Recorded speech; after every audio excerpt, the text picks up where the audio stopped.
All right, good evening, everyone. I'm going to call to order another meeting of the Manhasset Board of Education. We did have our executive session before, and then we were just in the middle school library recognizing our students, which is always a great experience. It was the Muncie Park and Shelter Rock student government and the executive committee of that, the student council, which was fun to see everyone, and congrats to them. And then we also had our Manhasset Coalition Against Substance Abuse, our CASA PSA winners, first, second, and 2 third-place winners. I'll just mention them, James Hogan and Aiden Royce in first place, Christopher Peruli and Andrew Simikalis in second place, Aris Lynn and Ali Ma in third place, tied with Araxi Callaghan. So congrats to our CASA winners, and congrats to our all of our executives from our middle school, our elementary school student council. Okay. Yeah. All right. So now we will do the Pledge of Allegiance as we call this meeting to order. Thank you. Pledge allegiance to the flag of the United States of America and to the republic for which it stands, one nation, under God, indivisible, with liberty and justice for all.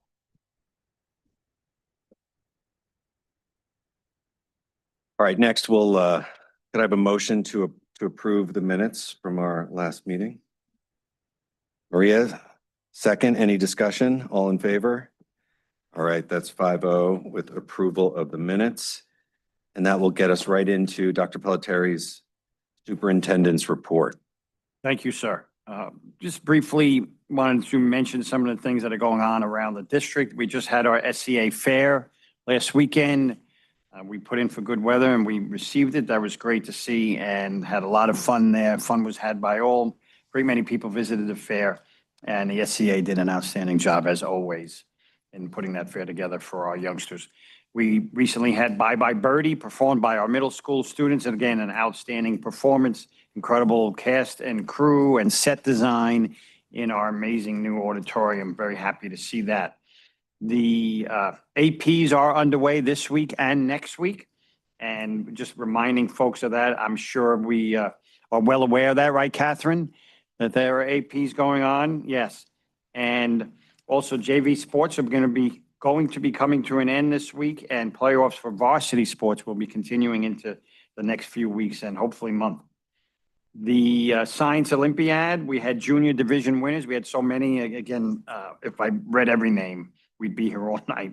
And also, for example, Long Island Math Fair, 18 student winners. So just incredible work that our students are doing across the district, and we look forward to recognizing them at some point in the future.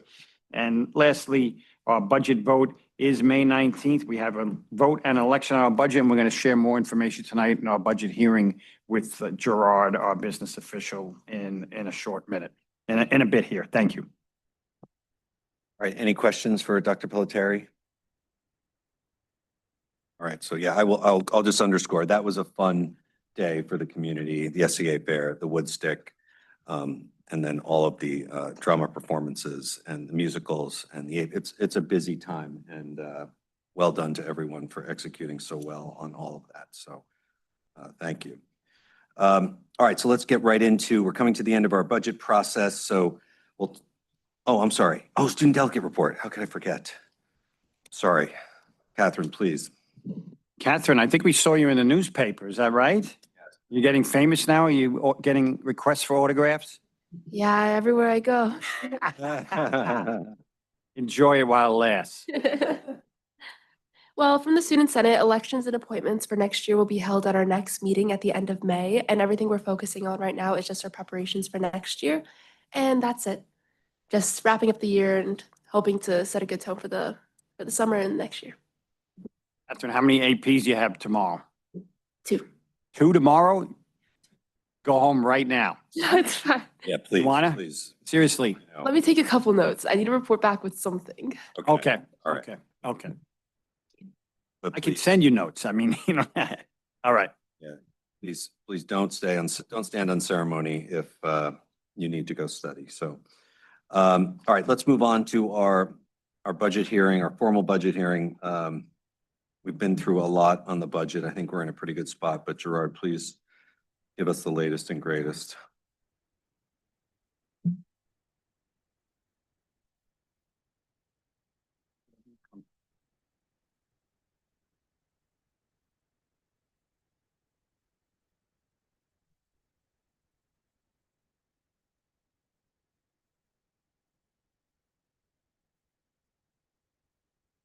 Please, Gerard, yes.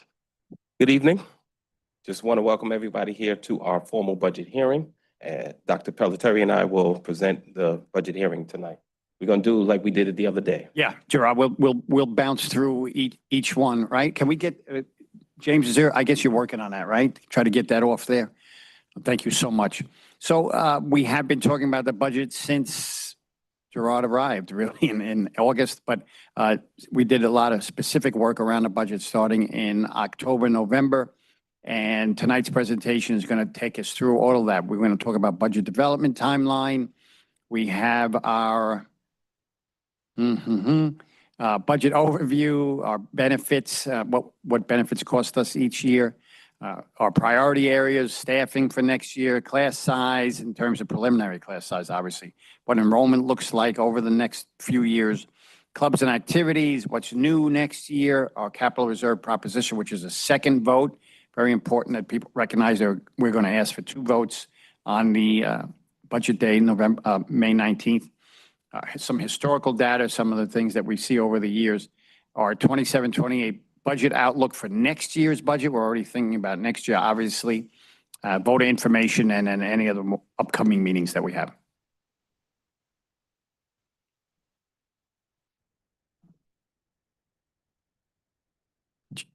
James, that doesn't seem to be working. Can you just forward it from your spot there?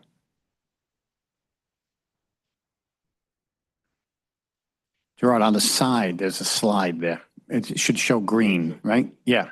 Go ahead, try it. Okay. So again, back in October 23rd, we started, and this goes all the way up until April 16th, where we had our adoption of our budget. And obviously tonight is the formal budget hearing. Our overview, Gerard, why don't you take this one? So for the 26-27 school year, our budget is $118,948,591. It's almost a $4 million budget to budget increase. And that increase comes within our tax levy limit of 3.44%. So therefore, there is no piercing of the cap or anything like that. It's within our tax cap limit. We need 50% of +1, right, to give us the pass the budget. Yes, yes. And then this is our 3-part budget. The budget is often broken up into 3 parts. You have your administrative component, the program component, and the capital component. Administrative component is Board of Education, Central Administration, Superintendent, C&I, Finance, and Legal. Program, that is the lion's share of the budget. That's all expenses related to teaching and learning. I like to say that's where the money should be. You want to make sure that you're hiring the best teachers, the best staff, to make sure that we have the best educational environment. And then the capital component, which is all of our facilities, maintenance, debt service, and our transfer to capital. So we have a $118 million expenditure budget, and you need $118 million in terms of revenue. And you'll see the first 3 areas. Those are the biggest areas of our revenue: property taxes, our pilots, and our state aid. That makes up the bulk of the revenue. And as you see here, we have some changes that we made just because of what's going on. We know that our day school tuition will probably be a little bit less next year. Interest and earnings, we took that down a little bit for next year, $25,000 next year. Our rental of our school facilities, $345,000. Interfund transfers, prior year expenses from BOCES. We're trying to do more of that. So when we contract with BOCES, the following year we get money back. Revenue, miscellaneous revenue, and then assigned fund balance is up a little bit from last year, 1.1 million in assigned fund balance. So $118 million in expenses, $118 million in revenue. Gerard, why is that gift so large this year, the 137% increase? Oh, what happened to it? Where's the hallway? There it is. So we're going to Are we talking about that now or? No, well, We're the gonna talk about that reason later. why it increased year over year is because of the athletic hallway. We're expecting additional money in terms of gifts and donations to fund the athletic hallway. So do we have, yeah, we have a discussion We have a about that discussion and about we'll that. bring that picture forward and talk about it. Okay. And this just shows a balancing act. As business officials, we're always trying to make sure that revenues equal expenses. So you'll see it, $118 million of expenses and revenue. That's pretty much what this shows. Our benefits, you'll see that we spend about, well, for next year, it'll be about $18 million in our benefits. It's going to go up by $1.2 million in terms of our benefits for our active employees, our retirees, health declinations, and Medicare expenses. Teacher expenses related to the retirement system for the teachers' retirement system and the employee retirement system, $6.6 million, up by almost $500,000 for next year. And then this other area, so the benefits trust contributions, Social Security, dental, life insurance, et cetera, $5.5 million, up $164,000, $30 million in our revenue for now proposed for next year. That's almost $2 million of the increase, $2 million of the $4 million increase in benefits.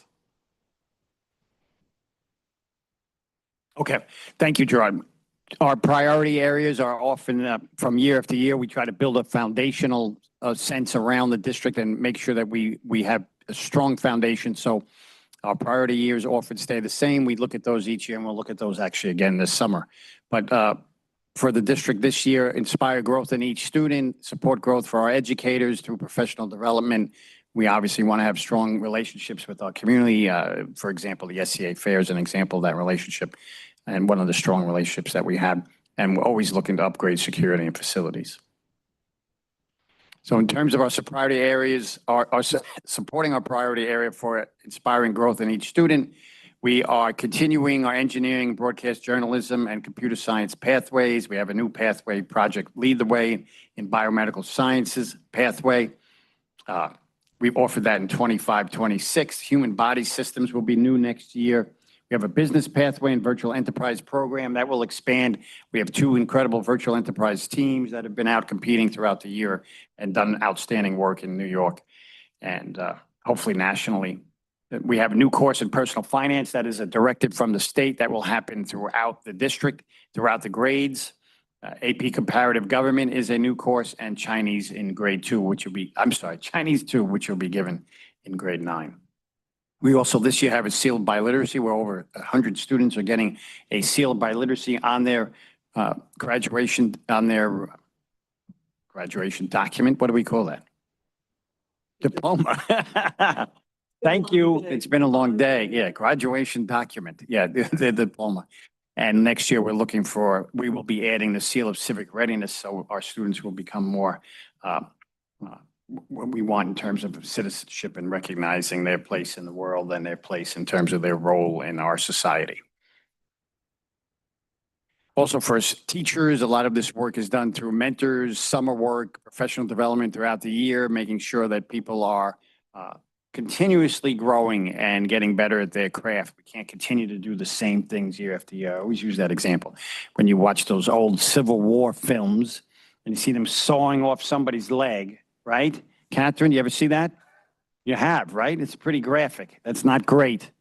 Imagine if we didn't teach doctors new techniques on how to do things, right? And it's the same with teachers. I always use that example when people say, I don't need professional growth. I'm like, are you kidding? Think about that. Or dentists, you know, pulling out you have your wisdom teeth taken out yet, Catherine? You don't have to say that. It's private information. Or anesthesia. Yeah, that's right. Anesthesia. Oh, that's right. That's right. So just kind of, it has been a long day, but just recognizing we have to get better. We have to do new techniques and learn new techniques. And that's all part of what we do. And we have great elementary literacy and math coaches that are there to support us as well. Instructional technology is huge. We're going to do a lot on AI next year. That's just one piece of it, but we also have new document cameras. We're replacing desktops. We have to have a rotation. You can't have everything fall apart on you at once, so you have to rotate through desktops and Chromebooks and things like that. And it's not so much fun to talk about servers and switches and data storage backup, but they are vital components to what it is that we do, and all are part of our responsibility and part of our budget. And last but certainly not least, we need to do work around the district, just like we work on our homes, on our air quality, district-wide irrigation. We have some beautiful planting up in front of the school here. We have to make sure we get irrigation there. There's been some irrigation, I think, added, Gerard, or was it over at Muncie recently? Or I know that we're doing that throughout the district. We're doing camera upgrades, and we are going to have an additional guard up here at the secondary building. We certainly could use it. And we're looking to have more coverage for evening and weekend events as well. Staffing levels. You want to grab that one, Gerard? Sure. So this just shows the change for next year. So you'll see that we're down teaching positions, but we're not letting anyone go. That's because of retirements. Staffing positions at MESPA, we're up by 3. Administrators flat. Just a realignment in central office. So that's down by 0.7. Or central office non-affiliated, and in central office is down by 1. That's another realignment. So overall, we're down by 0.7 for next year. Now, our elementary class size is important. The community has spoken, and the board has spoken very clearly that we want to keep class sizes at the elementary level, well, anywhere really, but specifically at the elementary level, as low as possible. Go ahead, Gerard. So our guidelines are, you can see here, K-20. K-21, 1 through 2. You see the guidelines there all the way up to 26 in grades 5 and 6. And go ahead, Gerard. So over at Muncie School, look at you could go across kindergarten, the projected enrollment. We're going to have 1, 2, 3, 4, 5 sections of 17 and 18. Meanwhile, the guide is 21. So we are well below those areas where we could have more students in our classes, but we have spoken about putting our money where our mouth is here, and the vision for this district is to keep these sizes low, these class sizes low, and we continue to do that all the way up through 6th grade there, 3 below, or 4 below in some sections. And then over at Shelter Rock, a similar story where we have 17 projected next year in kindergarten, 20 and 19 at the grade 1, all the way, look, 18 in grade 2, right? And our number's 22. So I think we've done a strong job and in terms of making sure that we continue to deliver on this vision. Yeah, I agree. Thank you for focusing on this. I know we've spent time on this, and I think it makes a difference. So not only to the students, but to the staff. So. I did at one point mention to Gerard and the board that, look, we could raise class size and take that money and put it elsewhere. And I was told never say that again. So I'm not going to. Gerard, don't you say it either. Very strong argument. No, I won't say it. No. Go ahead, Gerard. Oh, no, I'm so sorry. Yeah. Clubs, activities, honor societies. Recently, we've added Red Cross this past year and speech and debate. Big believers in, certainly, I talk all the time, you hear me talk about every child every day, and making sure that each kid can find that place in this world that is Manhasset, that they feel comfortable, that they feel welcome, that they enjoy being in. And all of these honor societies and language clubs and government and mathletes and the like, the arts, we try to find that place, help them find that place. What's new in this next year? Introduction to computer programming is a section we will have at the high school. Personal finance and literacy, 9 through 12. There'll be 3 sections of that. There's Project Lead the Way, which is an outstanding program as an outsider looking into Manhasset. I always saw that program. I was jealous of it. It's been longstanding and really valuable to our kids. And it's amazing that we continue to grow that this year, adding principles of biomedical science, human body systems. Constitutional law we wanted to run, but it wasn't enough enrollment along the lines. That's the same with web design. And then Italian 1 is going to be reintroduced. Spanish X, which is a section support Spanish class for kids on checkpoint A and B so they can pass those assessments. And then Chinese 2 will have 2 sections. Our continued math enhancement, we are making sure that we have what we did was reconfigure some of the schedules so that we can have a math person at both Shelter Rock and at Muncie schools to coach our staff and support the learning that's going on in our math classes. It did not require any full-time additions to the budget. I thank Lauren Tarallarini and certainly Rebecca for doing some of that work to make sure that we were able to do that. And they're going to really focus on classroom practice and enrichment. And then what we also have that's new is we've had a capital reserve, so we're actually going to use the capital reserve. It'll be a separate proposition on the ballot, proposition number 2. It will be to expend $1.7 million from that reserve. There's currently $7 million in the reserve, and we just like to highlight that it's at no additional cost to the taxpayers. So some of the things that we're going to do, we propose to do is renovate our gymnasium, replace padding and sound system, bathroom renovations, the boys and girls in a staff bathroom. We've been doing renovations throughout the year with the bond, but we want to continue that through the capital reserve. Classroom renovations, painting, replace some ceilings and some floors, unit ventilator replacements. We've been doing that through the bond, so we want to continue that work. Common area conversion, we want to convert the space outside in the secondary school and make 2 meeting rooms and continue our upgrades in security, license plate readers. We have license plate readers here at the secondary school. We're going to add them at Muncie Park and Shelter Rock. So this is what we plan on do. Separate proposition number 2 on the ballot, May 19th. And you will see that so we like to highlight how, the expenditures, how much it costs to educate a child, and you'll see we're down low on the list. So $36,000 is the cost per pupil. You'll see some of our neighboring districts, how high they are. Locust Valley, $57,000, Lawrence, $53,000. We're $36,000. We're not the lowest compared to everyone in the neighborhood, but we are number 31 out of 41. Yeah, I think it's important to point out that we really expect excellence through effort, right? That's kind of one of our mantras again. And the idea that we're able to deliver that, I feel we're able to deliver that at 31st out of 41 school districts in terms of cost is really something I wanted to bring to everyone's attention. Then this, we like to highlight that. So this is our fund balance as a percentage of revenue and expenses. So you'll see that we are 10% of, and this is 24-25 data. So 10% of our fund balance, fund balance is 10% as compared to our revenue and 11% as compared to our expenses. About $12 million in fund balance. So now we are kind of low down on the list. There are many other districts that have way more money than we do in fund balance, but that means that we were able to accurately predict our budgets and not overtax the taxpayers. However, Dr. P, you want to say? Yeah, I mean, we're running a tight ship here, and we've talked about how lean we run and how close we run our budgets. And yes, the result of that is we're 41 out of 42 districts here.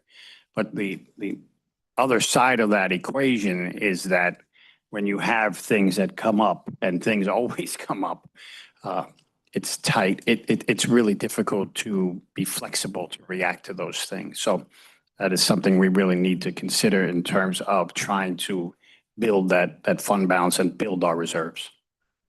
Yeah, I'll also say, as, if you look at some of these other districts, the other thing is interest income, right? So when interest rates were 0, this was also sort of less impactful, but, it just means the taxpayer is earning interest on their money in their bank accounts, and we're not earning it as a district. But, if you look at a school like Jericho, who has, $50 million, that's like an extra $2 million a year in revenue. It's a lot, right? And that accrues every year, assuming interest rates are up. So we sort of lose out on that. And we've talked about this. This is like a philosophical thing that has been the reality of Manhasset for a long time. And yeah, we have done a good job budgeting, but, there's a balance between being like lean and mean and then, not having the flexibility to do things when contractual obligations change or healthcare costs change or energy prices change. So, you know, that is something we have to just, and I'm repeating myself, I sort of say this every other meeting, but we just have to keep an eye on it. And I would never want our kids to be at a disadvantage because we did not plan well enough for you know, things that come up, so.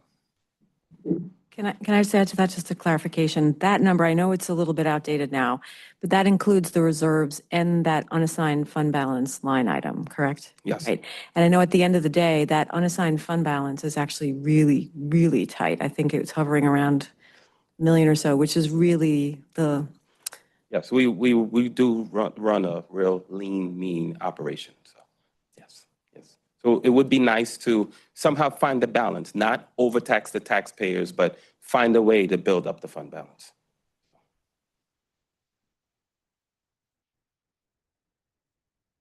Go ahead.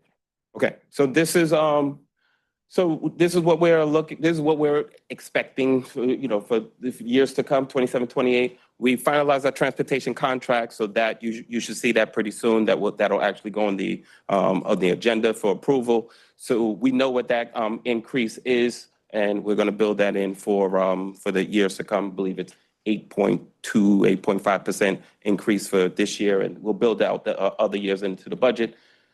Teachers' retirement system, these are the increases that we've seen in the last 3 years, 9.6, 10.1, 9.8. Employees' retirement system, 17.6, 16.5, 15.2. So it just goes to show you how these are the expenses. This is what's driving that increase in the budget. So we're, you know, before we even get to do some of the wonderful things that we're doing, we have to account for the transportation, pension costs, health insurance, et cetera. So just wanted to highlight what's going on. And then changes to state and federal funding. We're not sure what's going to happen. I mean, even today, I think supposed to be a budget, approved budget, not an approved budget by the state. So there's so much uncertainty. We just have to, these are the challenges when it comes to putting together the budget. And then we have to start working on our MESPA contract negotiation. So all of these factors are going to affect our budget as we move forward in years to come. So the voter information page is live. You can click on that and you would get voter information. April 20th, we mailed out our applications, our absentee ballots. May 13th is the last day to mail them out. Last day to personally request an application is May 18th, and May 19th by 5 p.m. That's the last time that it can be received. Yes, okay, good. And vote, May 19th, we vote at the secondary school in the gymnasium from 7 a.m. to 9 p.m. So I hope everyone comes out to vote. So May 19th, that's what's next, the annual budget vote in the secondary school. Thank you very much. Does anybody have any questions? Gerard, I do. Thank you. I really appreciate the time and effort that everybody in the entire district has done to get this thing, you know, where it is. I just wanted to make a small clarification because there's many people that don't know this, but you have us labeled as the Board of Ed underneath administrative, and they might assume that we are being paid. We're not paid. We are complete volunteers, so we are not part of this budget. I am doing this presentation tomorrow in this room to the SCA, and I'm going to make sure I make that note right now, that it is expenses related to the Board of Education, not salaries for the Board of Education, is what I will change that to. Thank you very much. and I just would like to make a comment. I mentioned this at one of the SCA budget discussions that we had last week. Everybody got these in the mail, I believe. Yes. And I think it's really important to see that, you know, Gerard, you highlighted, we have $3.9 million increase. But when everyone looks really closely, you pointed out about half of it was just in like employee health benefits alone. And that the district, the community, the board, the administrators had to work really hard to make sure they could continue to deliver at the highest level for our kids and to find ways to do that when the budget was really, really tight because costs are rising everywhere. I think it was the bus contract and the health insurance alone ate up so much of our increase, yet we were able to do so much, you know, for the kids and for the buildings and for the curriculum and for the programs. And I think that really reflects the spirit of fiscal responsibility while also delivering the best for our kids. So I think that's really important when folks look at this, when it comes in the mail, and they can see, where that increase was spent and where there were some places that we actually had to trim and cut to make sure our priorities were funded. Thank you. Really, it's my first year in the district. It was a challenge trying to put it together. I remember when we first did it, it was huge increase, but we were able to get it down to stay within our tax cap. So. Yeah, Gerard, I want to publicly thank you and your team and all the folks in the district, some who are here right now and some who are hopefully out doing other things. But I appreciate all the effort that went into this. And yes, your first crack at this did an incredible job. So congratulations. Okay, thank you very much. Yes. Just to reiterate, thank you for putting all of this together, and what you've exemplified is stability within constraints and also while maintaining growth. And something that's been really fun is Dr. Chowsky, watching you put together virtual enterprise, broadcast journalism, biomedical sciences, and many more pathways. And within the first year, our school and students are recognized statewide. And we really appreciate everything that you're able to do within these constraints. Thank you. That's really the team. I can't take credit for their work.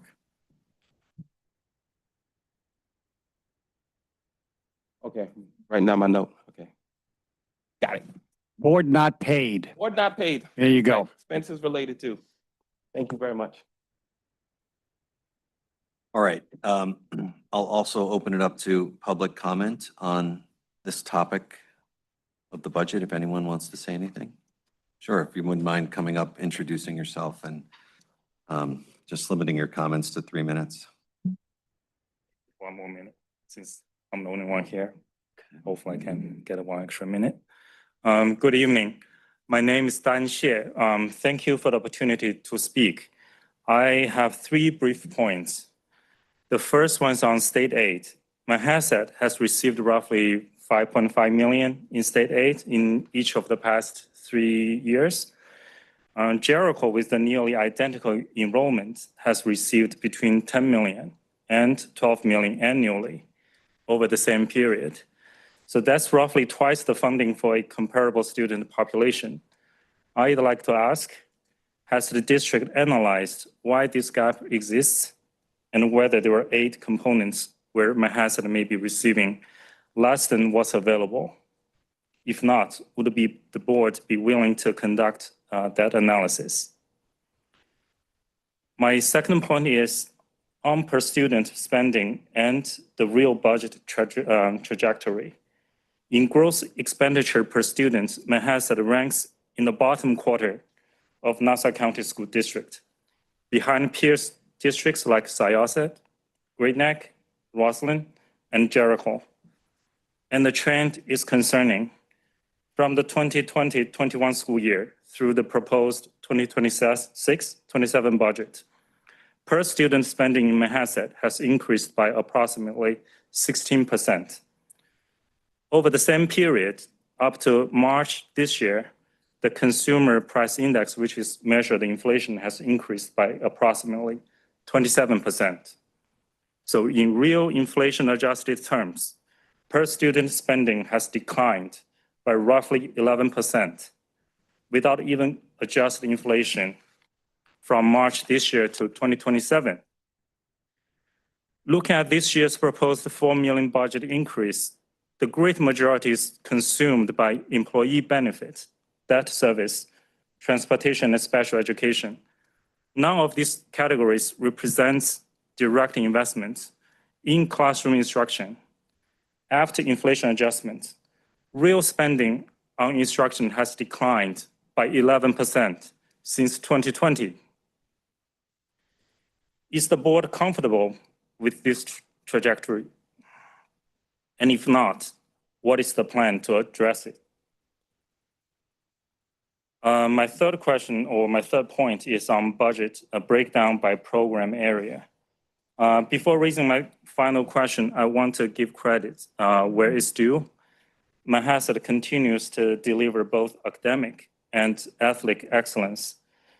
The budget vote pamphlet rightly highlights the awards our students have earned in academics on the playing fields, the arts, music, media, and the innovative programs the district has launched.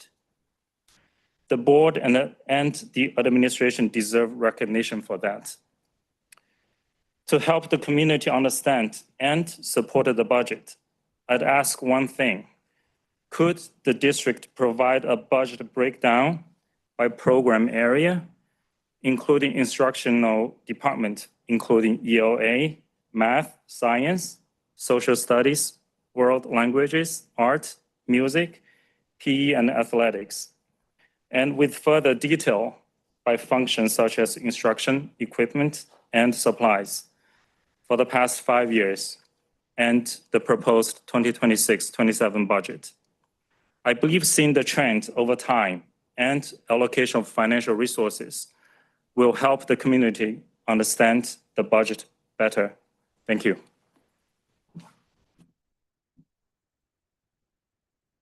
Yeah, thank you. Thank you for that very well reasoned and thoughtful statement and question. So the first part in the state aid, happy to do that work, that we should understand that. And Gerard, let's make sure that calculation, I mean, it's pretty, I think it's pretty prescriptive. I don't, right? So, yeah. So, I mean, the state aid, their formula, it has a lot to do, well, right, Jericho is similar, but it has a lot to do with like combined wealth ratios, and there's a lot of things that go into the state aid. I mean, at this point, I can't explain why we would get significantly less, or we would receive significantly less compared to Jericho, but I'm happy to do that work to see why. And then you absolutely raise the key point. This is the crux of the issue. So inflation, and I sort of said this last meeting, it is an insidious thing. And, you know, a 3.4% budget increase this year really does keep us even. I mean, maybe inflation's like a little more. So we aren't spending in real dollars, we are spending less. So it really just comes down to what is the appetite for this community to spend more or be taxed more to deliver the requisite educational platform. And historically, my understanding is this is a fiscally conservative community.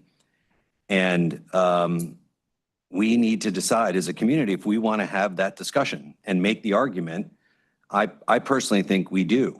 I think we are going to have to ask the taxpayer for more to ensure that our kids are getting the best and getting what they deserve. And we're also able to attract the talent and the personnel to deliver it, right? So it goes hand in hand. And this is a math problem because if inflation continues, our costs are simply rising faster than the revenues we're allowed to collect based on the tax cap. That's it, right? So you're absolutely correct to raise this. And, you know, is there the political will to go to the community and make that argument? And I've done that. I've done that math, right? So there's 5,400 households in this district. And so if you wanted to raise another $2.5 million, for example, we would ask each family on average, and it's a function of home values and other things, $500 a family. And I think people would probably pay that if we made a smart argument about, you know, what we thought was important to deliver. And maybe it's more, but, you know, we should definitely have that debate as a community. So I'll pause there if anyone wants to talk about it. Thank you, Ted. Thank you so much for your questions. And just to provide just a lens of being a trustee, this is my 4th year. The state aid, and we could obviously, Mr. Antoine will look into that more, but it's prescriptive. So it's something we have looked into, and it has to do with wealth ratios as well as real estate taxes. So we don't have as much commercial property that adds into, and that's like kind of a little bit of a difference, but the single family homes have to support our district with the balance of 95% essentially. We do qualify for some special education, and all of that, it has been pursued. That being said, a few years ago, we updated our policy as well to allow the superintendent the ability to pursue any grants and that are available. And that's something Dr. Pelletieri is on top of. The way that our budget, it's so tight and where we exactly, just to caveat to Ted's point, we have fixed costs. So those fixed costs are what you mentioned, transportation, which we did put up in RFP, and we do that often for all of our non-administrative, non-curricular expenses. And then the retirement benefits, and there are certain things that are just fixed costs.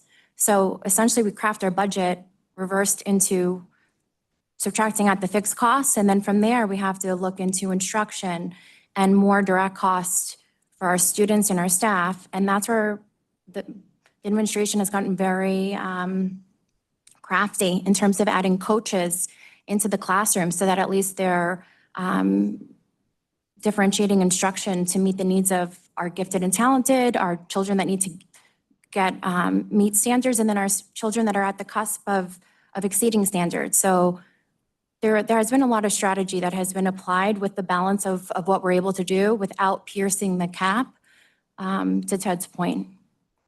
And per program breakdown, Dr. Pelletieri has all of that, and he does an analysis with the cabinet. And I guess you could speak to more of that, Dr. Pelletieri, if you wanted to. Gerard is actually working on something that we have called the Blue Book, which gives a lot of that detail. And that, Gerard, I know we're close to having that done. I'm going to just say this is my fault. This is my first year here in the district. And so I wasn't aware fully of what the Blue Book was and what it all entailed. And so I've asked Gerard to make sure that, I know he's working on it now, but in the future, we will have that coincide with the budget itself at the same time. And also, if you go on the website, the line by line budget is there, so you can get a sense of the math, the social studies, the PE. It is broken out in the line by line budget.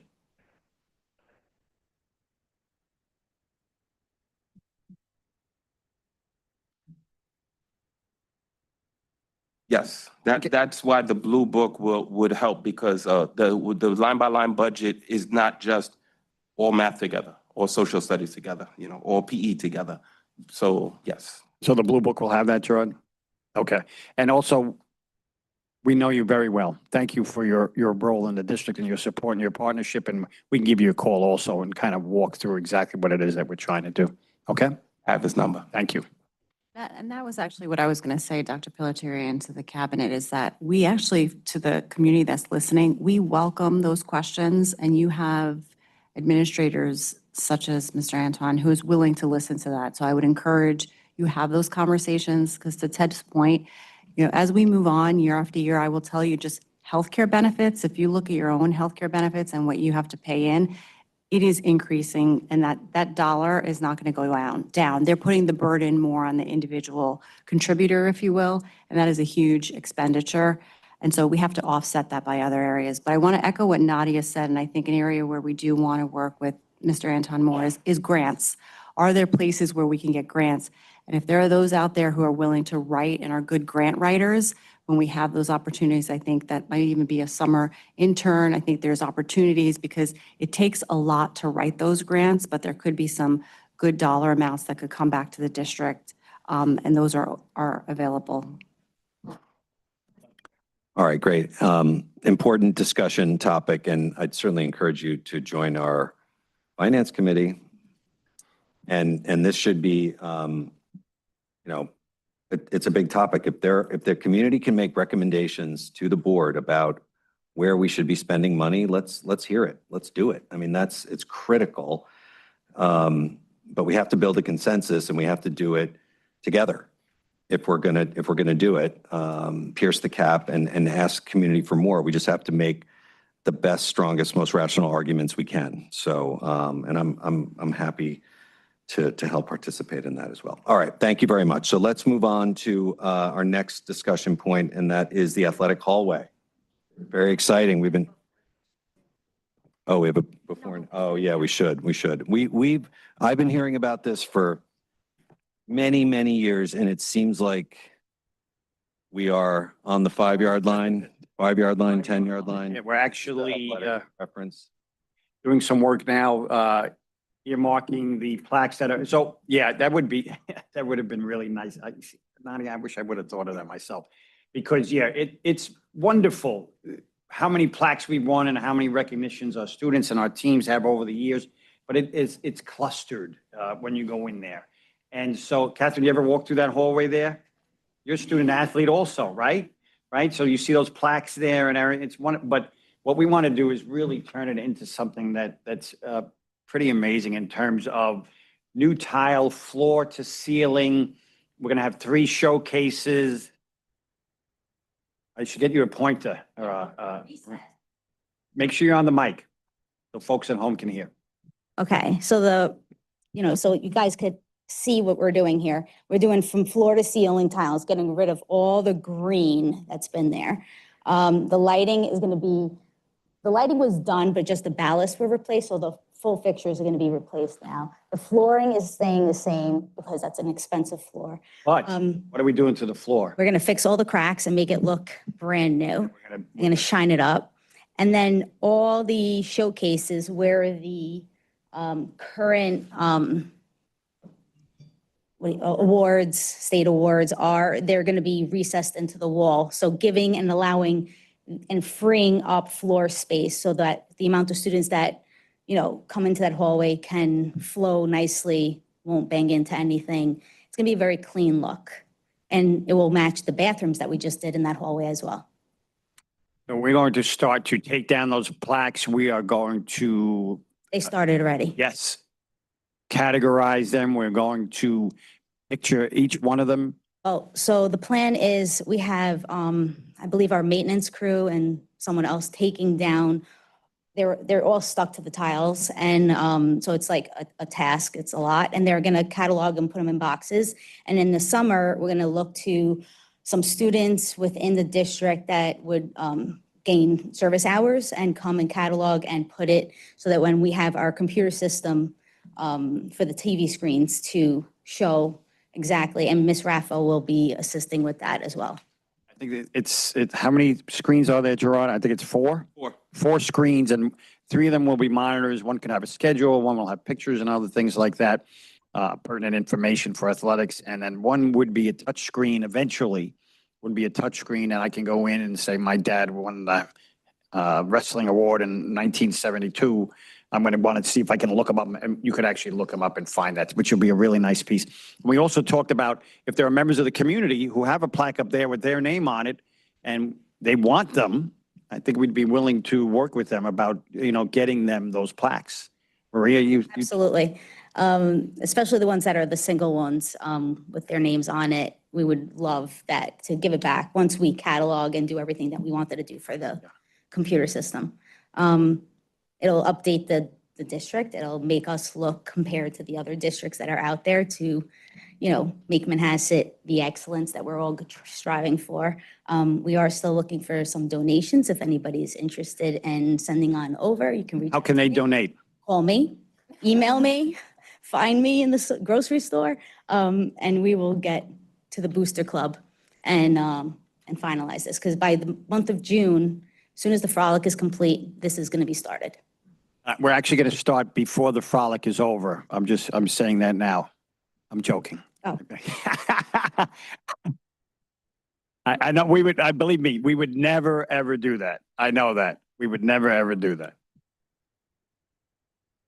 All right, very exciting. Any questions or public comment on the athletic hallway? All right, so I'm excited for this. All right, discussion number 2. The hottest topic around the globe is artificial intelligence. What happened in 25, 26, and what are we thinking for next year? Turn that over to Rebecca. Yep, Rebecca, please jump right in.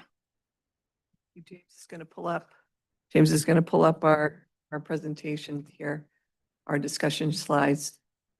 So James, I'm going to count on you.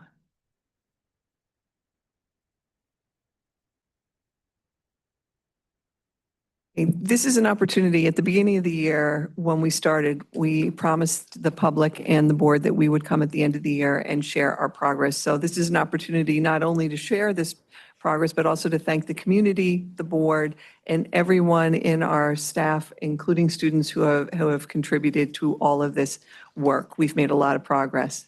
James? Thanks. Is the clip on?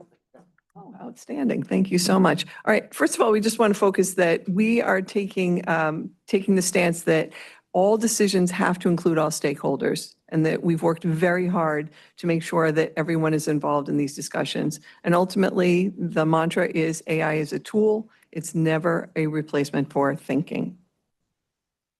Step one was on October 8th. We had our AI town hall. When we put this out on the webpage, this is linked. So if you want to watch Jackson Daly give the coverage on here, it was fascinating. We had over 100 participants with all stakeholders, people who were present here, as a matter of fact, at the tables, and it kicked us off in a very strong way.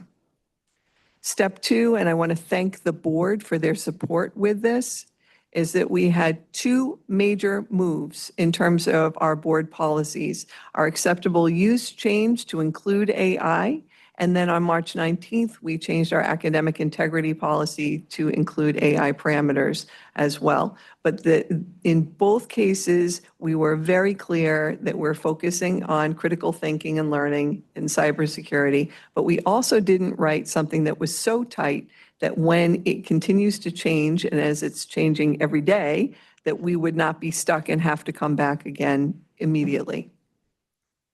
So we just want to underscore that we have formal acceptable use in academic integrity and that there is a clear process. All software and technology has to undergo review by our cybersecurity and data protection officer, Mike Granner, and all of the department heads. All AI use, and we are not using this primarily at elementary. We're doing an analog approach to our instruction. Has to be under the supervision of a classroom instructor. And then we are rolling this out slowly with approved programs. And we focus this year on Notebook LM, Canva, and Padlet for training teachers. So our partnership with MIT Ray's Day of AI curriculum with, again, what I'm saying, an emphasis on the analog presentation of those concepts for K through 5. Coding is an exception. We will be using AI with coding for our teams that did so well, previously for the hackathon. And then the other piece is, again, we are using what we have now, again, fiscal responsibility for this rollout, and then expanding from there. In February and March, we had the Learning Lounge. This was Dr. Pelletari's idea. We had right? You named it. No, you didn't name it, but you came up with the concepts. I named it, but you came up with the concepts on there. Are those your shoes on They're the? both left foot, right? Yeah. They're my slippers. I always have tea. Yeah, I drink a lot of tea. So we had virtual evening trainings from home. They were presented by the trainers from Day of AI. There were concurrent elementary and secondary sessions on there, and we had these baseline concepts. They were also recorded. They're going to be pushed out again this summer. So teachers, if they did not have a chance to see them, they'll have an opportunity again to do so. Dr. Sevilla, which we really appreciate, and the instructional technology team, we hosted some model school days where we had trainers coming in from BOCES and working with teachers. They were very well attended, and it had good feedback. Additionally, we created online, we have, and the link will be public again. We've been pushing it out in multiple places. We have a family hub where I've been updating with articles and resources, as well as we have an instructional hub for our staff. So other work that we've done, we did an AI confidence survey for the faculty, which has helped to structure our professional development. We have had a partnership with the Teacher Resource Center with additional AI PD offerings, which has been very successful. We're also doing a flow through. I'm jumping ahead, but we're working with them very tightly. We have done AI and digital alignment curriculum discussions. It's primarily in elementary going to go through the computer teachers and the librarians. And then we've also joined the New York State Artificial Intelligence Consortium, which is fascinating. I've enjoyed it. We want to thank the SCA for co-sponsoring. We had Jeff Riley come, people who were able to come. It was a great night, and he was really underscoring all of the points that we have made regarding safety. Yes, thank you so much, Ms. Bruno, for being there. Dr. Bruno, that was very good, and he's very impressive. So coming soon, this month, math classes are going to be doing a short student AI use survey, which that data, the faculty requested that, so that's coming.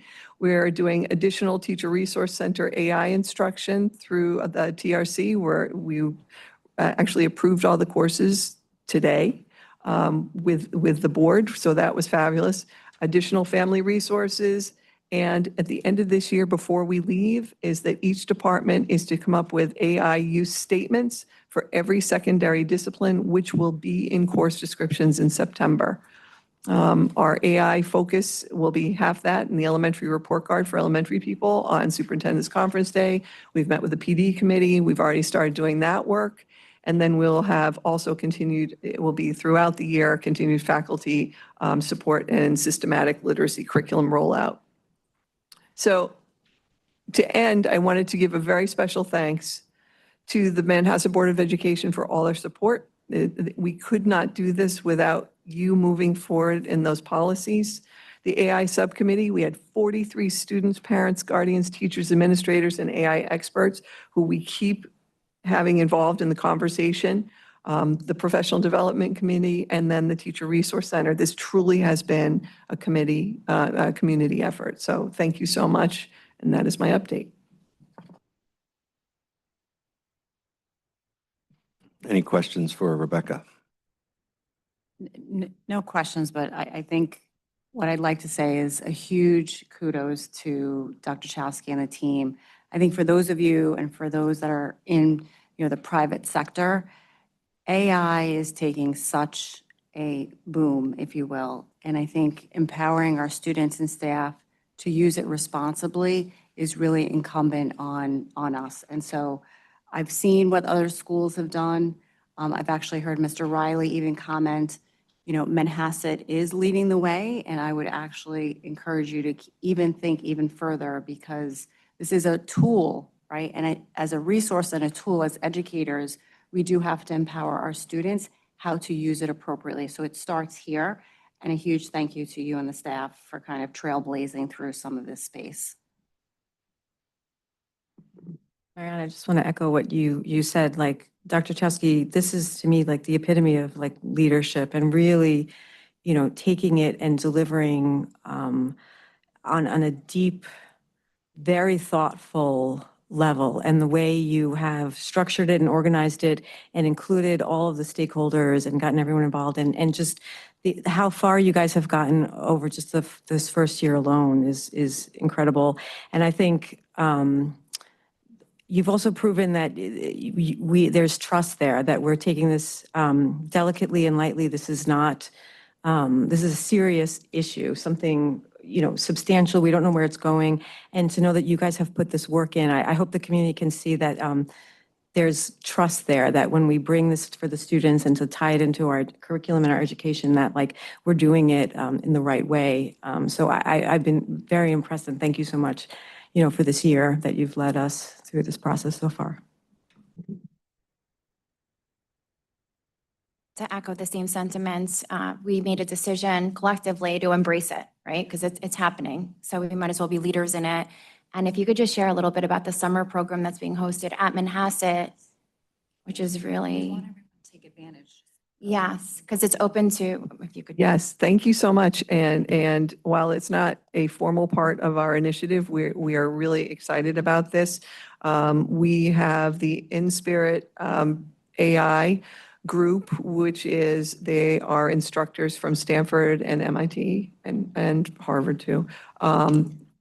I know it's kind of, and Harvard too, like an afterthought. It's only on this. In any case, we will be offering, it's 2 weeks this summer where they're going to have AI work, and they learning through coding and also independent project-based work. It's for students who are rising grade 9 into 12. And right now, we had, at last check, we had over 40 students that are going to be doing this. We are super excited. This is going to be amazing. So thank you. And it's still open for registration. Yeah, thank you, Dr. Chasky. And it's open to all schools, so our students will be collaborating with their neighbors. And we're a host site, which is really exciting. And I was just going to say to anyone in the community, if there's any hesitation with cost or financial need, to reach out to Dr. Chowsky, and we'll make sure whoever is interested and wants to be part of the program, that shouldn't be a barrier. Anything else? All right, thank you, Dr. Chasky. All right, any public discussion on AI? All right, that is fantastic. All right, so let's move on with our regular agenda. Did I miss anything here? No, I think that's, okay. All right, so we're going to accept a gift to the district. The Board of Education of the Manhasset Union Free School District gratefully acknowledges and authorizes the administration to accept a $1,000 prize from the New York State Education Department, won by 3 sixth grade Shelter Rock students that competed in the First in Math statewide tournament. The funds will be used to help fund future tournaments. Amazing. So can I have a motion to accept that? Maria, second. Nadia, all in favor? 5-0. All right, that is great, and congrats to our Shelter Rock sixth graders. Next is policy review. All right, Mariana, we're going to grading systems. Yes, we have one policy for the board, and we're actually recommending a first and final reading. This is part of an overall, I know Dr. Chowsky is working on updating the report cards.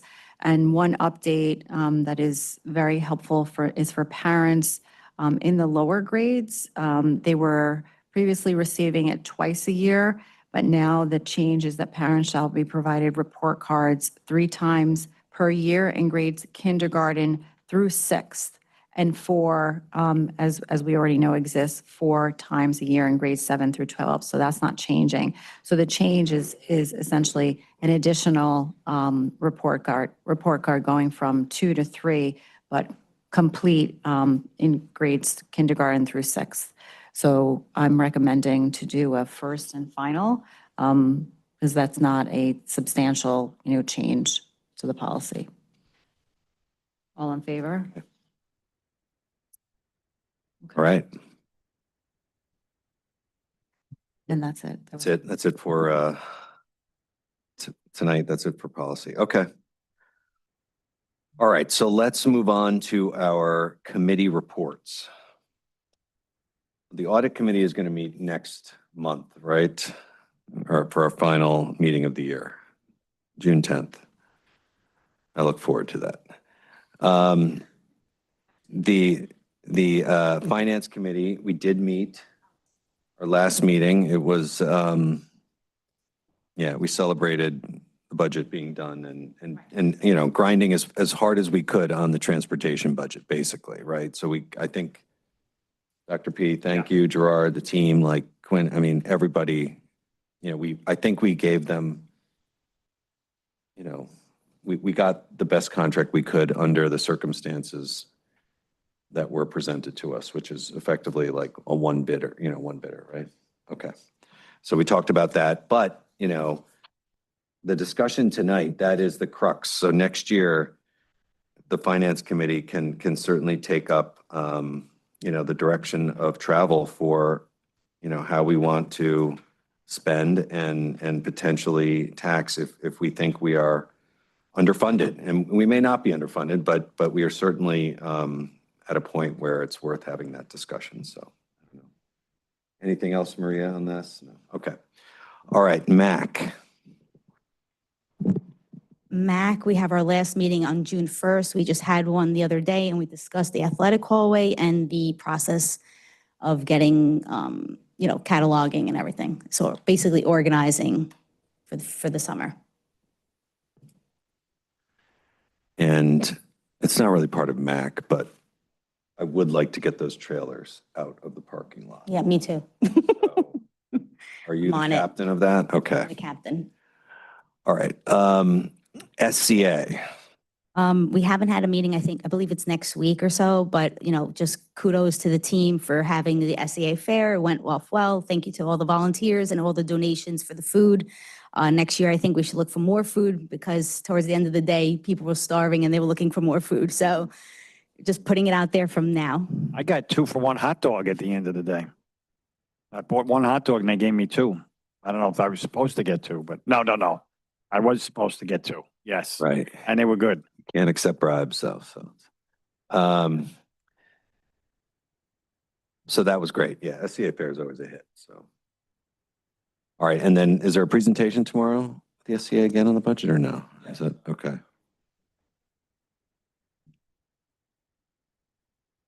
I just know that high school, middle school parents. Okay. Okay. All right. Tower Foundation. No update from Tower, but I'll actually share a quick update from, Chamber, for the Chamber of Commerce. Just a kudos to those that came out and volunteered for Earth Day, April 23rd, where we cleaned up Manhasset. So thank you to all the community members who came out and supported the Chamber of Commerce. And then Al Fresco, just to put a shout out to start reminding folks, June 7th and 12th. So we have the dates for Al Fresco, and you'll see flyers around town supported by the Chamber of Commerce. All right. Yeah, go ahead, Nadia. Sure. Thank you. For PACE, the last meeting is on Tuesday, May 12th, and everyone is welcome in the district office. It's open to staff, parents, and the other component is adaptive tennis is going well, as well as unified sports team basketball. Thank you. CASA. CASA just recognized their winners of the PSA contest earlier this evening. And then in June, CASA is running a program to help the seniors transition to post-high school life. That's going to happen at the beginning of June before classes end. Okay. And EOC, they had a wonderful gala last week. A lot of us were there. And it was wonderful to celebrate the hardworking volunteers that help at the EOC and support all the programs up there. And there's one more EOC committee meeting for the year on Wednesday, May 20th. All right, great. And anything for EOC? Which did CRC? Okay, sorry. All right, thank you for all those reports. All right, so let's move on to the amended personnel agenda. I know we have some appointments, some retirement resignations, and I know we're adding to our talent pool, which is exciting. So does anyone have any questions on the personnel agenda? All right, motion to approve. Maria, Nadia, second, all in favor? 5-0, thank you. All right, and now we're going to go through our consent agenda. Section 504 minutes, conference requests. I think the conferences were a hit this year, would you say? Without a doubt, this is all part of that learning model, that professional growth. We want people going out, and we send people out for AP. We actually hosted AP folks here. So certainly that is something that I push us to do, and we do in all venues in all areas. All right, great. The next one is approval of LIU post-high school scholars. And so, I think also the district has done a really good job collaborating with, a lot of the local universities. So congrats on that. I mean, I'll just read, commencing in the 26-27 academic year, LIU Post and Manhasset High School, collectively the school, have agreed to work together to enable both institutions to meet the needs of talented high school students through the LIU High School Scholars Program. The terms of this arrangement are outlined below, and there's just a series of initiatives here, which is really exciting. So, Dina and Rebecca and the team, thank you. And Lauren, Lauren, congrats, Ms. Tellerini, who, you know, is not here, but I know hopefully is listening. So thank you for that. Very exciting stuff with LIU Post. LIU, the Sharks, right? They've really like stepped up their marketing too. All right, approval of the formation of the Red Cross and speech and debate clubs. Just a quick reminder on that. I honestly thought this speech and debate was approved. Okay. Okay, Okay. thank you. All right. And then are we tabling number 6 for now? Yes, yes. Okay. All right. So Nicole, we're going to table our NISBA agreement for the moment. Nassau County Civil Service, Hofstra memo of understanding extension, accessing technology, equipment, charter school resolution. We went through this. We're okay with this. Out of district health and welfare services, transportation agreement. This is for traveling to, looks like one of the games. Is that right? Yeah, Yes, okay, traveling okay. to Ridgefield Memorial High School in New Jersey. Right. I think that might have happened already. Yes. And then we have the calendar. We have an amended calendar for 26. That was a quick question I had. Just, can you call out the amendment to the calendar again? Yes, we changed the dates of the new teacher orientation and we added the administrators retreat, which will be August 21. That's all we did. All right. Of course. And then we have our claims report. So any other questions? No, just, I have a quick question on the claims report from December 25. There were, I know, Gerard, you've been working with the team really well, and they're doing a really great job to minimize the transactions that get flagged, and they're mostly flagged for some procedural reasons that you guys are really tightening the process on. I just had a question. I think there were 3 or 4 that were flagged because the invoices, it's labeled untimely payment of services. That means the invoice was past years, like it was a while ago, and that it came in now. And I just wanted to just publicly just have a discussion around how do you guys handle that? I know you mentioned you communicate with these vendors, you ask for them as soon as possible. It's still concerning, like, do we have that money to pay for it, et cetera. So I figured I'd just flag it and have a discussion about that. So this particular vendor, whenever we know that we have invoices that have not been paid, we put them on what we call a payable schedule. So this particular vendor's invoice, the money associated with it is in the payables schedule. So we are able to pay this outstanding invoice, and we have the 24-25 school years outstanding invoice balance in this payable schedule. But what we don't understand is this is an invoice from November of 24 and January of 25. Why is it taking so long for them to submit their invoices? So we reach out to them. Well, when I first started, the team, Quinn and I, the accounts payable department, we pushed out emails, we pushed out letters to say, please send us your invoices. We would like to pay them. We need to close out. Yeah, we need to close out at the time it was to close out the year, but we're trying to get these invoices so we could pay them.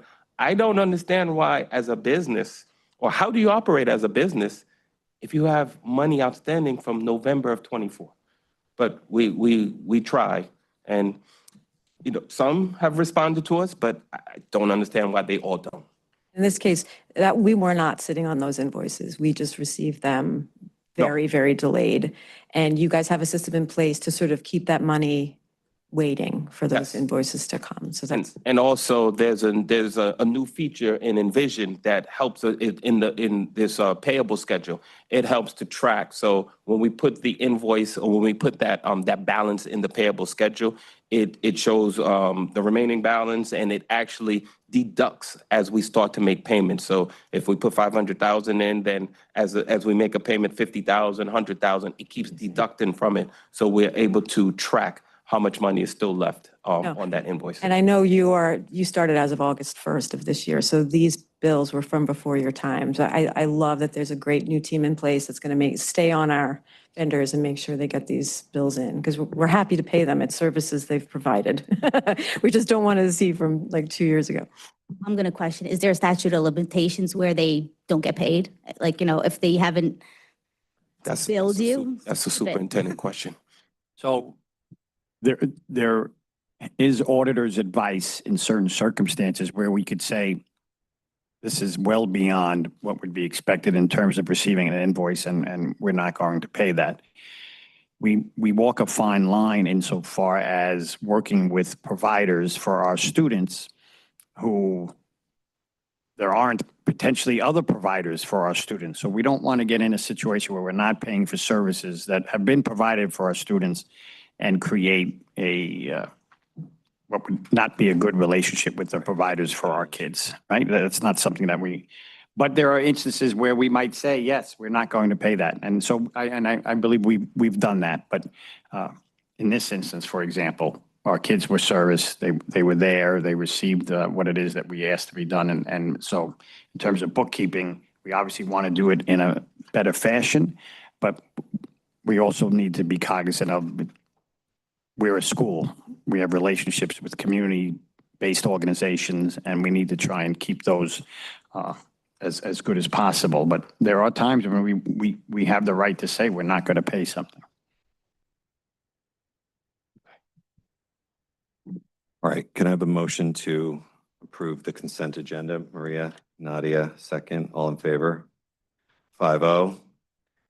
And then upcoming items of interest, obviously the budget vote is on the 19th. I think that's Tuesday, not Thursday, but, and then we have our last board meeting is June 18th. And then we'll have the new organizational meeting where we will welcome our newest trustee.